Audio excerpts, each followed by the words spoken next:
Marco, van harte gefeliciteerd, hij is binnen. Ja, mooi, ja.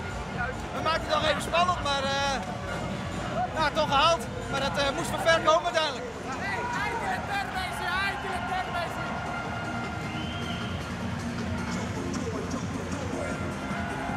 Congratulations, Johan. What a game. What an exciting finish. Yeah, it was a pretty tight game. All the way 60 minutes. So it was fun hockey game.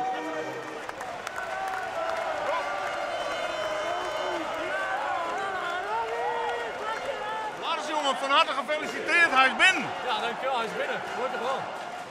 Wat maak je hem er uiteindelijk nog een spannende wedstrijd van? Ja, met de straf op het einde wordt het nog wel een beetje spannend, maar we hebben binnengesloten. Wat een onwaarschijnlijk spannend einde. Ja, dat zeker. Maar ja, ook credits aan hun. Hun geven ook niet op. Hè. Hun weten ook dat er wat te halen valt. En het is gewoon een goed team, een hele goede spelers. En ja, wij hadden net de betere kansen, denk ik. Congratulations. Your first season in Holland, your first prize. Yeah, it's a good feeling. My last championship was in my second last year in university in Toronto. That was, I think, like 6 or 7 years ago. So getting back on top is a good feeling for sure.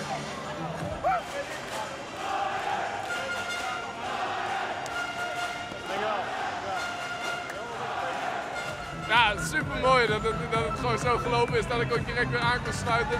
En dat het team nu vandaag zo goed gespeeld heeft en een beker te pakken. Ja, het is super mooi. Ja, dat had ik niet beter kunnen dromen. Nee. Dit is nou de echte eerste prijs. Ja, de eerste van de 3, dus laat die andere 2 ook maar komen. Yeah, third one. You know, once you get one, you just want to get more, and it keeps driving you to be successful. And really happy with this win, and be able to get the beker back to Heerenveen. We hebben het een mooie wedstrijd maken voor het publiek, voor Ruzie hier net hoeft. Maar we hebben hem en dat is het belangrijkste. Dus dit is de eerste van hopen dat we door en ik nog krijgen.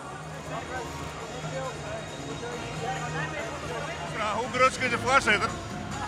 Om eerlijk te zijn, de laatste 10 minuten, toen we al die straffen begonnen, dan ben je wel de kribben, ja. Door.